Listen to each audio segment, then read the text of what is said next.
Desde o início da civilização, o homem tem fascínio pela força. Potência, força, comando, controle e atenção. Isso deve ter começado quando éramos crianças e víamos desenhos, e agora somos garotos crescidos puxando ferro. Com todo o apoio da ciência, dos esportes e da tecnologia, hoje as pessoas são mais fortes do que eram há 100 anos. Procuramos meios de aumentar a força e a resistência humana. Em algum ponto, nós temos que parar de pensar e simplesmente deixar o corpo assumir. Eu bloqueio a dor, continuo e digo, vai dobrar, até que dobra. Como eles conseguem?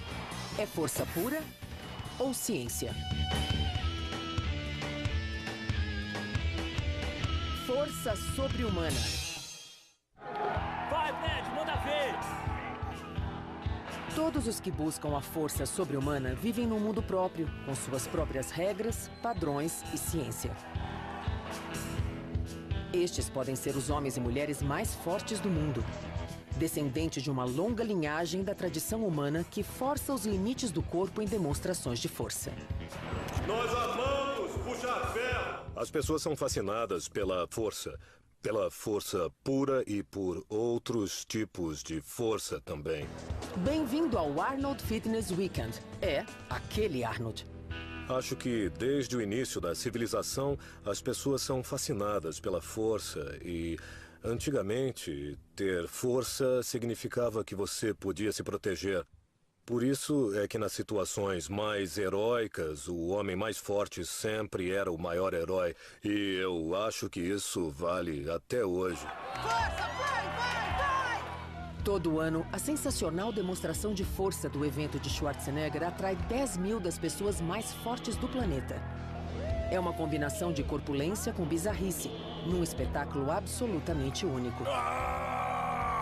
As pessoas ficam fascinadas com o que fazemos porque amam ver um peso enorme ser erguido. Erguer 230 quilos acima da cabeça não é normal. E ver alguém erguer todo esse peso do chão acima da cabeça impressiona muito. 2 arrancadas. E o árbitro deu um sinal para baixar. Esta é uma demonstração de força moderna, mas para testar seu poder, os concorrentes voltam ao passado. Como a roda de Apollon. Homens fortes erguem um enorme halter de 165 quilos, igual àquele que o famoso lutador francês Apollon ergueu no final do século XIX. Em mais de 100 anos, apenas 3 pessoas conseguiram levantá-lo. Esta competição em especial é só de força bruta. Ela não requer força cardiovascular ou resistência muscular, é força pura. E é uma prova muito popular desde o final dos anos 70, quando se espalhou como fogo de palha. Este é o maior teste de força no evento Strongman. Surpreendentemente, um competidor consegue erguê-lo 4 vezes. Parabéns! É um novo recorde! Depois de erguer um peso como esse, estabelecer um recorde mundial é como se conquistar uma coisa impalpável. Você precisa analisar, apreciar e depois se libertar da sensação para poder tentar bater um outro recorde. Quando erguemos mais peso do que o normal, o nosso sistema nervoso chama reforços, fibras musculares que não estavam atuando antes. Elas aumentam a força disponível. Depois, o músculo repara os danos, acrescentando células novas. Com a repetição desse processo, com o tempo, a massa muscular vai aumentando. E há muito músculo em exibição nesta prova. O levantamento de pneus de Jeep. Eles têm de levantar pneus imensos, presos a uma barra super resistente. Senhoras e senhores, vamos aumentar o peso. Um competidor ergue 442 quilos e estabelece um novo recorde mundial. É muito difícil, mental e fisicamente. Você tem de se concentrar muito, tem de usar a mente e quando acaba é um alívio.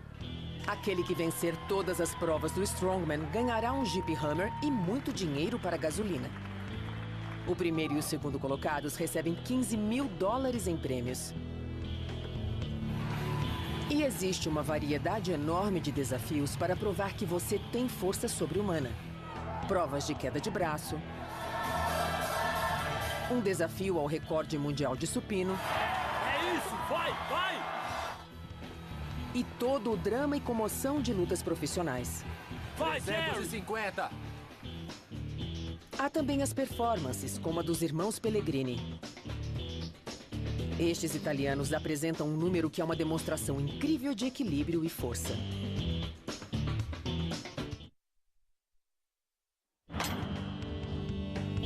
O que define a força?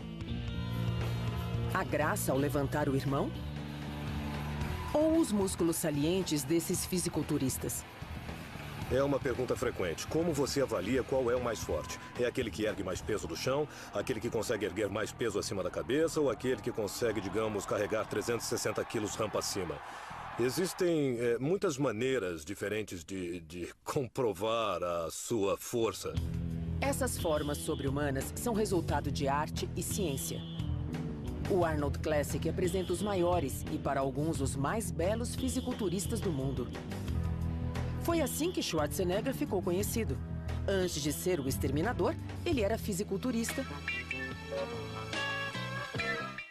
e ganhou fama no documentário O Homem dos Músculos de Aço.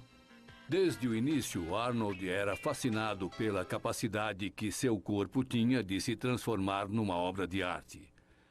Ele preferiu se dedicar ao fisiculturismo com um objetivo, que era esculpir o corpo, e não para demonstrar força, como fazem os halterofilistas que se dedicam a isso. O que os leigos não sabem é que fisiculturistas não são necessariamente super fortes. A sua meta é esculpir o corpo até alcançar proporções que, para muitos, são consideradas grotescas. No fisiculturismo, não é necessariamente a força que importa, embora seja preciso ser bem forte para atingir o nível em que eles chegam. Mas eles não competem pelos quilos que conseguem erguer, competem pela aparência. Eles passam óleo no corpo para destacar as fibras musculares e as veias. Para eles, isso é bonito. Por que alguém escolheria ficar como o incrível Hulk? Pergunte a Lou Ferrigno. Por quê? Pelo poder. Para passar a imagem de comando, de controle. Tem a ver com a sua força interior. Por exemplo, quando eu era pequeno, eu perdi a audição. Eu era muito introvertido e tímido, mas eu queria chamar a atenção das pessoas, queria que gostassem de mim. Comecei a praticar fisiculturismo porque me fazia me sentir bem comigo mesmo. E quanto maior e mais forte eu ficava, mais atenção eu chamava. A aparência dos maiores fisiculturistas é estranha, inclusive para os norte-americanos comuns. Mas é assim que a coisa funciona. Quando estão nesse nível, puxam o resto da cultura. É assim. Quando começou a praticar fisiculturismo, Arnold era considerado tão esquisito quanto os maiores fisiculturistas de hoje. Se fossem colocados numa máquina do tempo para voltar à década de 50 ou aos idos de 1900, as pessoas literalmente chamariam a polícia, porque achariam que algo teria acontecido à Terra, que teria sido invadida por marcianos. Homens fortes de verdade não têm músculos tão definidos, mas parecem lavradores fortes. E o segredo de sua força pode ser bem simples: muito treino. Quando vejo fisiculturistas, esses caras enormes que fazem eu me sentir pequeno, eu percebo que há muita diferença no jeito de treinar. Eles treinam para ficar enormes, para ficar inchados mesmo. E eu para ficar o mais forte que eu puder. Em 2003, segundo os padrões olímpicos, Shane Hamann foi considerado o homem mais forte dos Estados Unidos. Ele é campeão olímpico de levantamento de peso.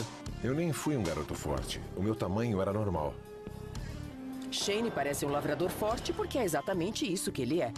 Tudo começou em Mustang, Oklahoma, quando ele começou a cultivar sua força erguendo halteres bem diferentes. O meu pai comprou um negócio agrícola quando eu tinha 13 anos. E comecei a trabalhar lá colhendo de tudo. Melancia, abóbora, melão, todo esse tipo de coisa. E acho que foi aí que começou, descarregando caminhões. Então, a partir daí, eu fui ficando bem grande. Talvez seja por isso que a final do concurso Strongman seja conhecida como Passeio do Fazendeiro. Os finalistas ficam dentro de uma caixa feita de dormentes de ferrovia, pesando 390 quilos, e tentam carregá-la rampa acima.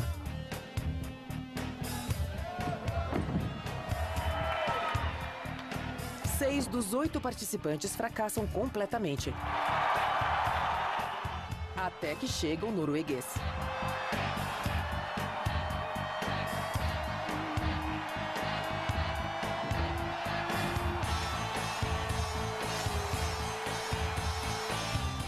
É tudo muito dramático, até o último concorrente fazer a prova na metade do tempo.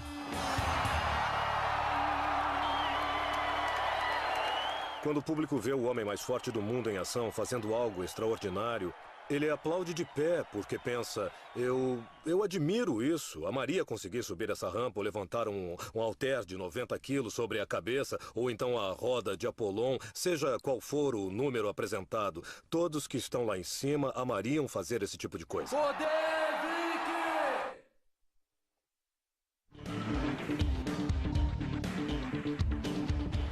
Os frequentadores comuns de academia podem ter um interesse passageiro pela ciência por trás dos poderes da força sobre-humana. Mas para os técnicos e atletas que trabalham aqui, há muita coisa em jogo. Se voltar às últimas Olimpíadas, na maioria dos esportes, a diferença entre a medalha de ouro e o quarto lugar é menos de 1,5%. Então, o que tentamos fazer de verdade é compensar esse 1,5%. A questão é que não haverá muita diferença entre os 3 primeiros colocados e o quarto lugar que não conseguiu chegar lá por pouco. Então, a ideia nesse caso é pôr mais 1 quilo naquela barra no levantamento seguinte para, no fim, somando tudo, conseguirmos passar à frente e termos um vencedor. Braços flexionados, vamos! No Centro de Treinamento Olímpico dos Estados Unidos, em Colorado Springs, humanos treinam para ter um desempenho com a força e precisão de máquinas. Este programa de ciência desportiva é um dos mais avançados do mundo.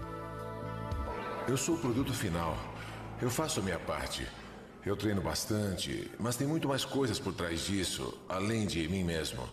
Sabe, tem uma equipe de umas 100 pessoas que fazem muitas coisas que vão me ajudar. Mais um. Tá bom.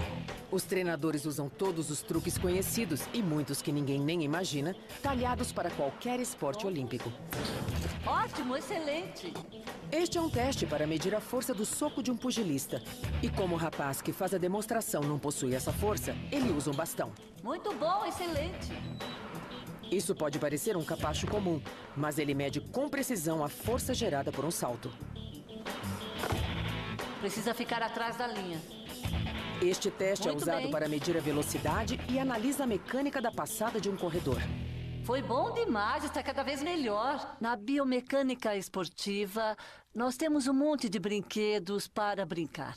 Então, eles basicamente servem para medir força ou então servem para captar imagens. E hoje nós usamos imagem e vídeo. A ciência dos esportes olímpicos usa esses brinquedos para maximizar os resultados do treinamento implacável. Às vezes eu sento e penso o que estou fazendo agora e digo, isso é loucura. Sabe, estou aqui levantando peso sobre a cabeça todo dia. Mas o que é isso? Por que eu faço isso? Mas eu faço porque eu gosto. E faço porque sou esportista. Isso me leva aos Jogos Olímpicos e minha meta é medalha de ouro. É por isso que eu faço. O levantamento de peso olímpico não distingue sexos. Tara Nott treina tanto quanto Shane. Quando digo às pessoas que adivinhem qual esporte eu pratico, elas dizem ginástica. Tipo uma ginasta aposentada ou alguma coisa diferente. Elas não imaginam que é levantamento de peso. É rápido na subida. Dragomir Shroslan é um dos treinadores de elite dessa área do mundo olímpico. Quando Shane levanta esse peso todo, acontece uma coisa incrível. Uma complexidade de fatores contribui para um desempenho notável. Estamos falando de força, explosão, velocidade, aceleração, produção de potência. E tudo isso é um resultado de um equilíbrio perfeito entre concentração e coordenação motora. Quando Shane levanta um peso, seu cérebro manda um impulso nervoso através da coluna até seus bíceps. Esse impulso nervoso causa a liberação de substâncias químicas chamadas neurotransmissores nas fibras musculares, que provocam o retesamento do músculo e Shane levanta o peso. Este dispositivo mede o potencial de explosão. É uma força necessária em muitos esportes e o aparelho se chama Force Rack. O velocista precisa dessa explosão na saída, o jogador de vôlei para subir a rede e o levantador de peso para erguer o halter. 3, 2, 1, vai! A meta é treinar os atletas com a máxima eficácia para que levantem o maior peso possível. Quer seja aumentando o seu poder de explosão, e para tanto é preciso poder medi-lo, e quer seja olhando para os ângulos do seu corpo. Você tem que poder analisar isso, e é isso que a tecnologia desportiva ou a ciência desportiva faz para nós. Ela analisa cada coisinha que não conseguimos ver no exercício ou levantamento, porque é rápido, é explosivo. Hoje, a ciência de ponta dos esportes olímpicos oferece aos atletas acesso imediato à informação. Por exemplo, este teste para levantadores de peso é tão novo que é a primeira vez que Shane o experimenta. O que eu gosto no sistema é o fato de que podemos estudar a cinemática e podemos então sobrepô-la à imagem real, entendeu? Isso é incrível. A cinemática, ou ciência do movimento, é rastreada com precisão pelo computador, registrando a força e velocidade do levantamento de Shane. Agora ele pode obter toda essa informação com um replay instantâneo. Antes não tínhamos nada assim. Um vídeo da hora que acontece, mostrando todas as velocidades, as posições e a força, tudo ao mesmo tempo em que fazemos o levantamento. Antes, tínhamos de fazer o levantamento e estudá-lo depois. E ter isso bem na hora é bem legal. Está dando certo. Ele me avisa que posso levantar mais peso, que tenho potencial para erguer mais peso ainda. Essa é uma coisa que me ajuda muito e vai me ajudar a ficar cada vez mais confiante. Eu me oriento visualmente, então quando vou revisar minha técnica ou mudar alguma coisa, eu preciso ver onde é que estou errando. E preciso analisar isso, tipo olhando para a coisa. E é isso que a ciência dos esportes nos dá. Pega um levantamento e nos permite vê-lo localizando exatamente onde fizemos algo errado. Por exemplo, os levantadores lutam para levantar peso simetricamente, que é a maneira mais eficaz. O vídeo simultâneo e a análise por computador tornam os erros óbvios ao atleta. Nós colocamos um tipo de coleira ou anel em cada ponta do halter, de cada halter. E através da análise dessa mecânica ou através desse programa de computador, conseguimos gravar em tempo real o caminho feito pelo halter.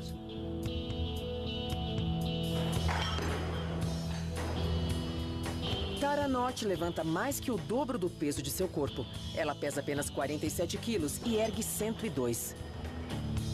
Então, a pergunta na ciência da força sobre-humana é: tamanho é documento? Há uma concepção errônea de que somos enormes e que somos muito fortes. Como os fisiculturistas, mas não somos. E podemos ser pequenos. Posso andar pela rua sem ninguém saber que sou levantadora de peso. E isso é divertido. Existe uma relação entre tamanho e força absoluta. Quer dizer, embora uma formiga, em termos de equivalência, seja mais forte do que um elefante, o elefante ainda tem mais força absoluta. Então, Shane é mais forte em termos absolutos. Mas, por quilo de massa corporal, se tem a mesma intensidade de treinamento, as pessoas menores costumam ser mais fortes. Proporcionalmente, a pequena Tara é mais forte que o grandalhão Shane. Acho que derruba o estereótipo. Muda completamente a concepção que se tem até agora. As mulheres podem ser fortes, poderosas, grandes atletas com muita força e ainda assim serem femininas. E eu acho ótimo mostrar aos jovens, meninos e meninas, que você pode ter qualquer tamanho para fazer o levantamento de peso. Isso!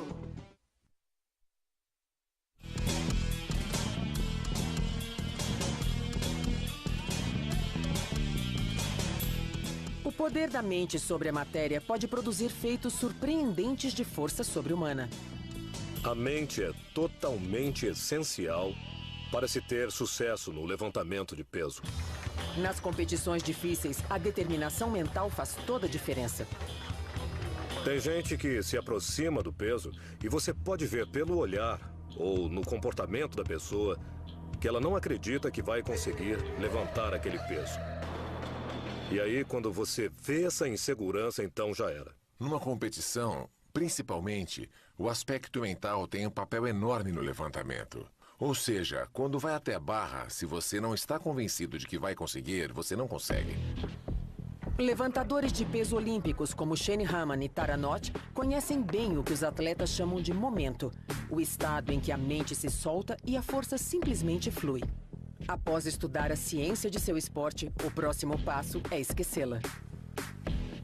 Nenhum atleta terá sucesso nesse esporte se não tiver a capacidade de bloquear tudo. A certa altura, nós temos que parar de pensar, ir até lá e deixar o corpo assumir. Eu me concentro nos meus levantamentos repetidamente e me vejo conseguindo antes de começar. E então a psique natural toma conta do corpo e eu me concentro totalmente no que estou fazendo. No levantamento de peso, os atletas falam que às vezes sentem que os pesos são pesados e às vezes que são leves.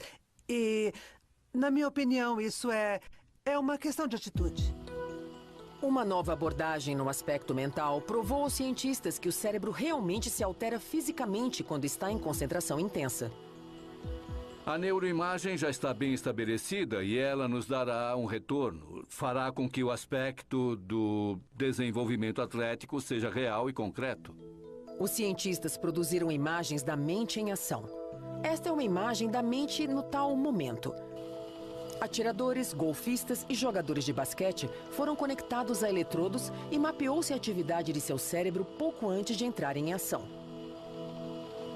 É o chamado momento. O momento é aquela hora em que se está totalmente focado. E do ponto de vista neurocientífico, isso significa que as estruturas do cérebro essenciais para a tarefa estão totalmente ativadas e que as estruturas ou processos mentais que não são essenciais se desligam.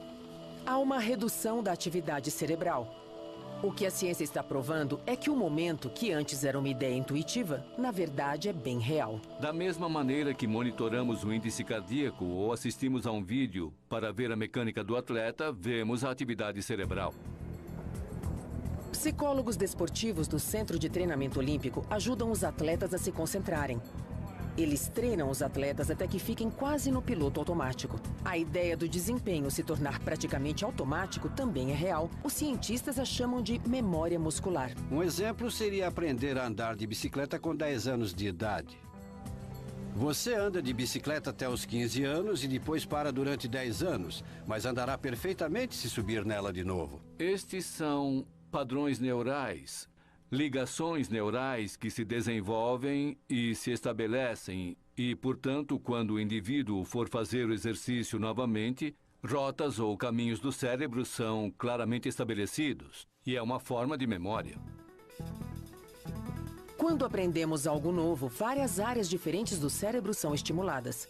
E ao adquirirmos mais habilidade, a atividade cerebral também fica mais focada.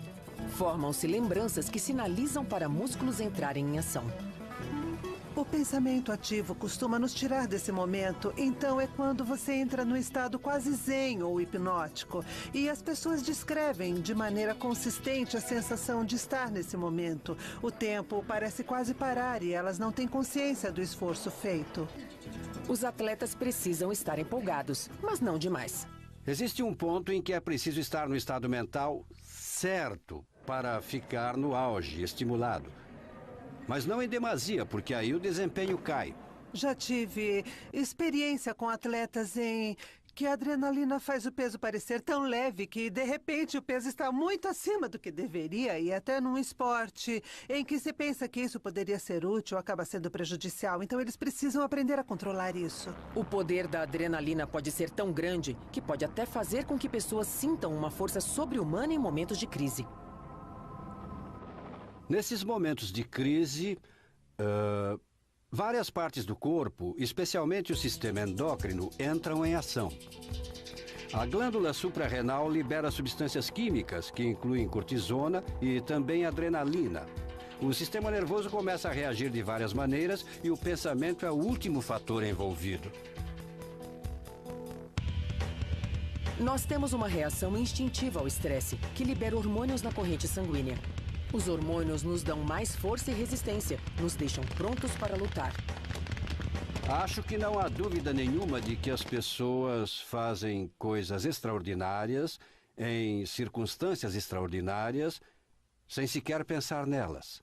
O corpo reage fisiologicamente e temos vários mecanismos fisiológicos em ação. Histórias reais do poder da adrenalina viram notícia. Uma texana encontra uma força desconhecida e tira o marido de 90 quilos, deficiente físico, de sua casa em chamas.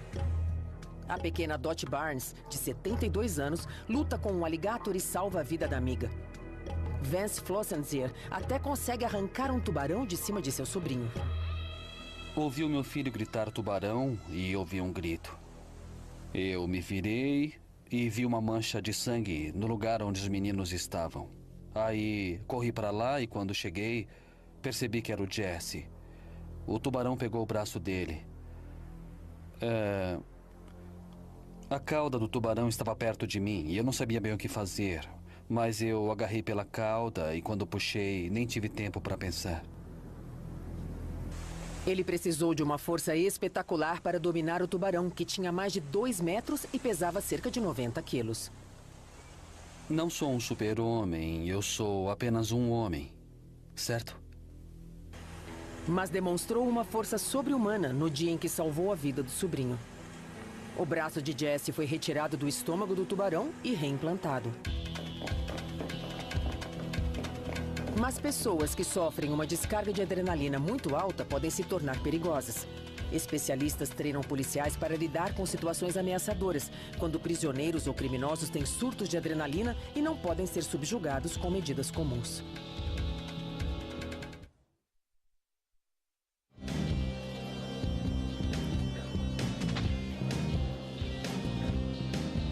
No mundo dos fisiculturistas, maior é melhor.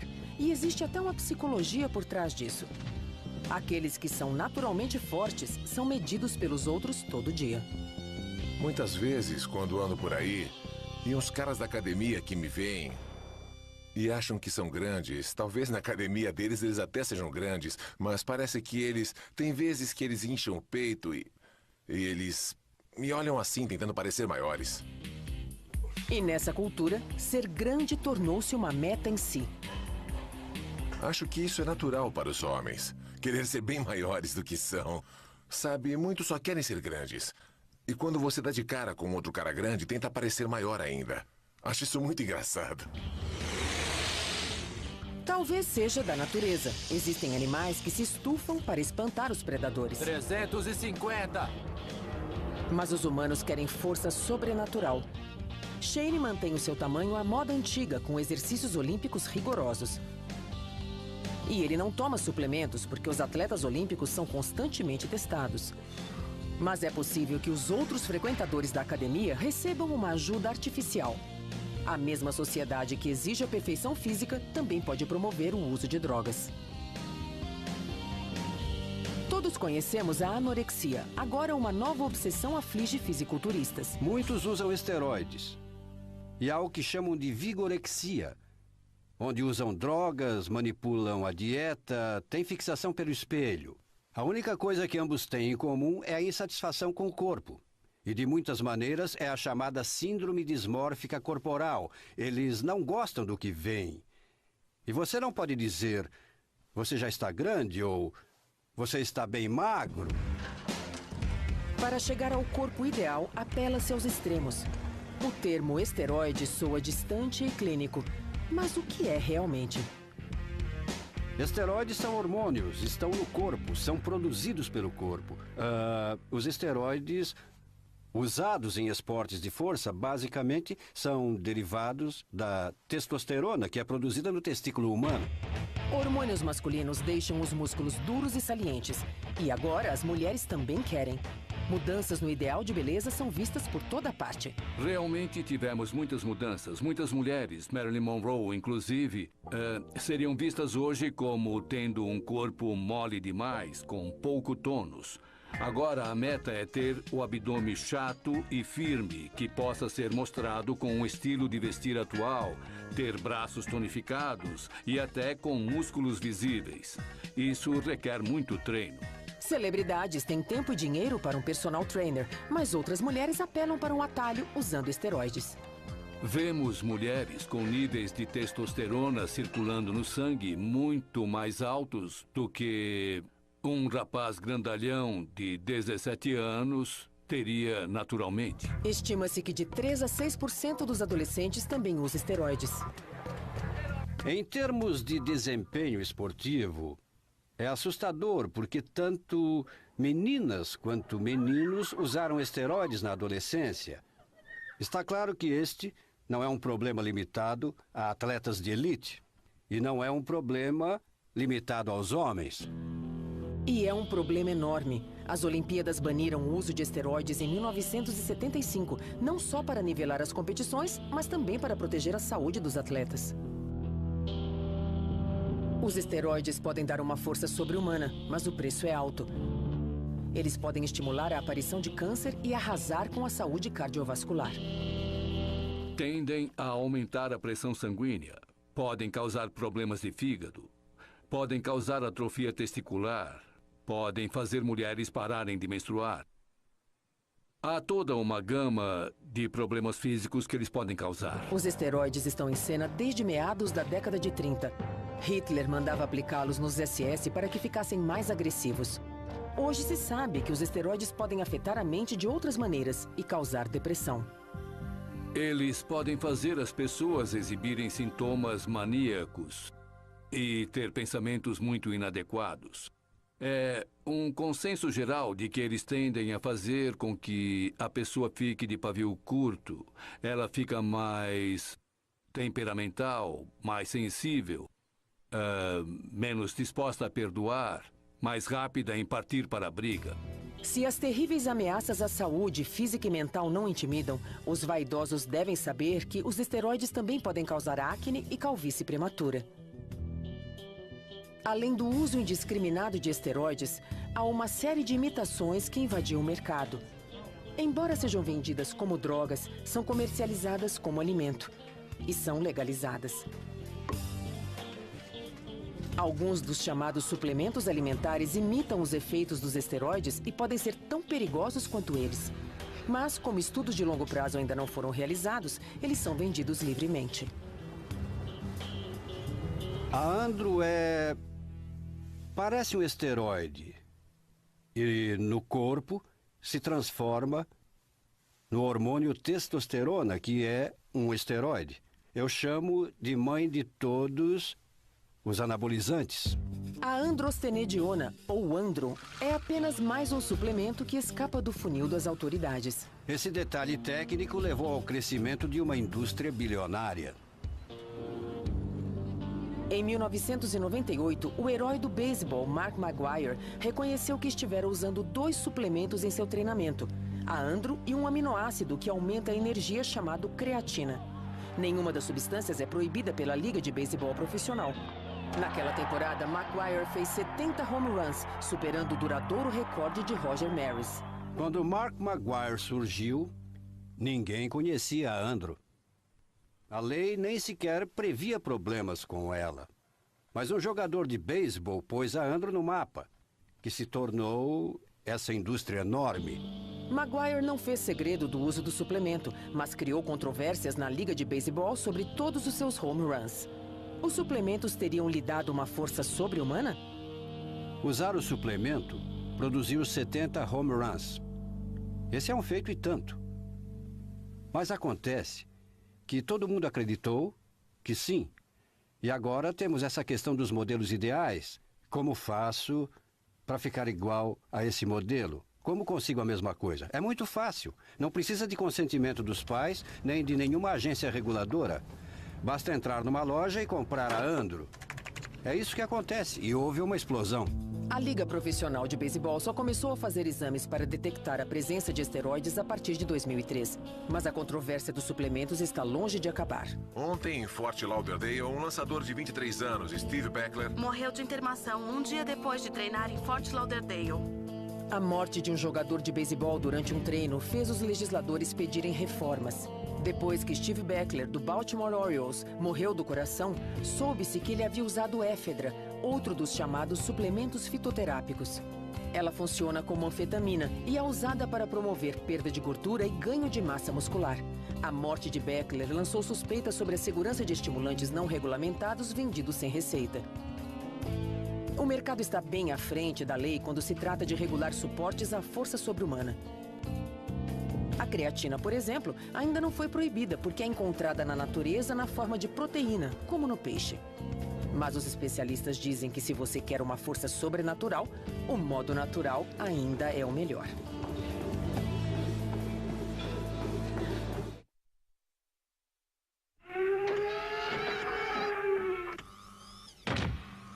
Faz tempo que os humanos fantasiam que a ciência nos dará força sobre-humana para combater nossos demônios, ou extraterrestres, como neste caso. Mas os supertrajes, como o que Sigourney Weaver usa, não são mais fantasia. Eles já estão sendo desenvolvidos por cientistas. Nós literalmente pegamos aquilo que a Sigourney Weaver tinha em Alien, aquela máquina enorme que ela operava. Então nós criamos um traje com a mesma capacidade, mas agora esse traje é usado como uma roupa comum. Cientistas procuram maneiras de instilar superforça no uniforme de soldados e de construir o que chamam de exoesqueletos blindados. Hoje temos exoesqueletos para soldados. Aquelas coisas que eram de faz de conta nos filmes e na TV de 15 e 20 anos atrás podem ser usadas por soldados individualmente. E quando nós falamos de força sobre-humana, não falamos de músculos, mas falamos de capacidade. O Exército, institutos de pesquisa e empresas privadas como a Sarcos, em Utah, estão trabalhando em sistemas de aumento de força que até os super-heróis invejariam. E uma agência governamental pouco conhecida, a Agência de Projetos de Pesquisa Avançada de Defesa, ou DARPA, está desenvolvendo algo chamado exoesqueletos para aumento do desempenho humano. Procuramos maneiras, principalmente as mecânicas, de aumentar força e resistência humana. Em outra palavra, força sobre-humana, na forma de um exoesqueleto. Veja, por exemplo, um inseto. A definição de exoesqueleto é um esqueleto na parte externa e não no interior como o nosso. E a razão para se colocar algo pelo lado de fora em termos de engenharia é porque ele oferece lugares para inserir coisas como motores, movimentar o exoesqueleto. Armado com um projeto da DARPA, o soldado de hoje não será reconhecível amanhã. Com a ajuda do exoesqueleto, um soldado carregaria facilmente até 180 quilos de equipamento por até 4 horas e sem ficar cansado.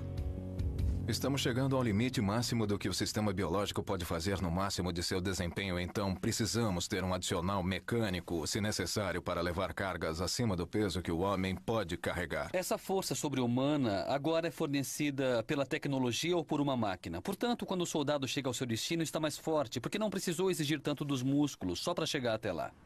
O exército norte-americano também trabalha num realçador de força, o programa Future Warrior, ou Guerreiro do Futuro, com lançamento previsto para 2025. A força sobre-humana talvez não venha de um exoesqueleto, mas da ciência conhecida como nanotecnologia. A força pode ser inserida no uniforme do soldado em nível molecular. A nanotecnologia utiliza materiais em escala submicroscópica. Um nanômetro é a bilionésima parte de um metro. E hoje já é possível produzir polímeros nessa escala. Eles se juntam aleatoriamente e começam a parecer uma teia de aranha. Se deixarmos que fiquem se juntando, vão parecer uma pele. O exército planeja usar um processo de eletrofiação para tecer os polímeros num intrincado sistema sensorial nos uniformes dos soldados. Pense nele como uma segunda pele, armada com inteligência artificial. Trabalhamos na inserção de nanofibras nesse tecido inteligente e agora temos a capacidade de fazer com que ele haja como músculos do corpo. As fibras são tecidas num material semelhante a tecido ou papel. São muito, muito finas e têm a resistência e a consistência de tecido.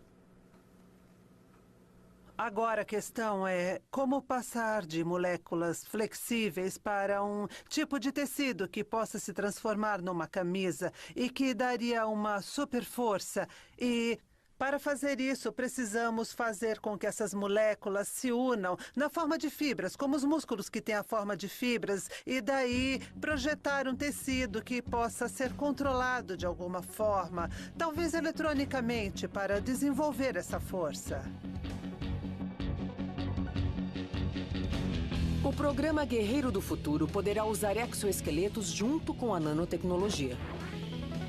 Para começar, a criação de um tecido inteligente é um grande salto para nós. Por isso, o programa de exoesqueleto está sendo usado com ele para poder suportar carga e fornecer força. O projeto Guerreiro do Futuro baseia-se na hipótese de que a guerra do futuro será urbana, com combates no meio da rua. Seja usando exoesqueletos ou a nanotecnologia, a nova força sobre-humana possibilitará que soldados subam escadas, corram mais rápido e passem rapidamente por vielas estreitas. Isso também poderá ter aplicações civis. A meta é melhorar a capacidade militar. Mas garanto que pessoas como eu, que trabalham nessa área, também ficarão felizes quando alguém que não andava há 20 anos puder sair andando até a sua caixa de correio. É o que vai acontecer quando isso for uma realidade. A nova tecnologia será inteligente. A blindagem com inteligência artificial saberá quando seu usuário está gravemente ferido e fará alguma coisa a respeito. A primeira versão dela é burra, já que é manipulada pelo soldado. Esperamos que a próxima geração seja provida de energia. E assim, quando o soldado tocar o torniquete, ele será ativado. E esperamos que com a inserção da nanotecnologia, que em tempos futuros de guerra, que o tecido inteiro possa ser um torniquete em potencial. Os intrincados sistemas destinam-se a tornar os soldados do século XXI uma mistura altamente especializada de homem e máquina.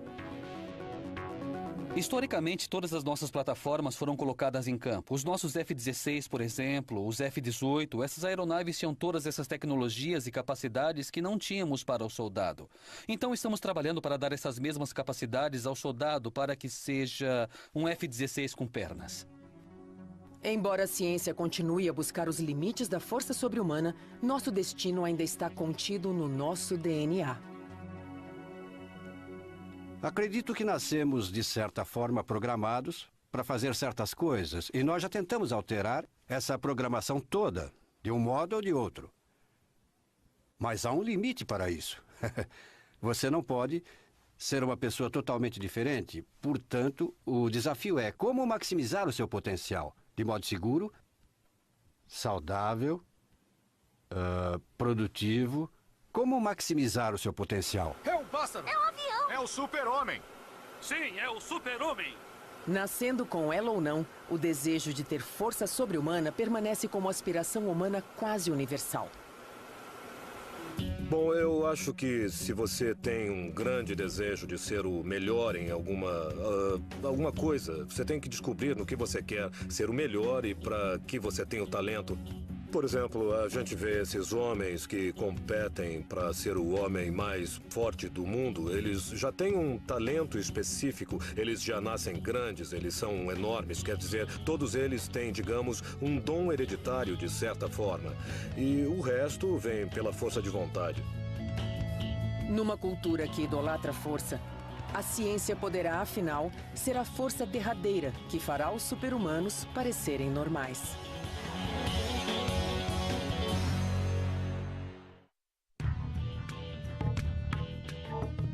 Versão brasileira, Tempo Filmes, São Paulo.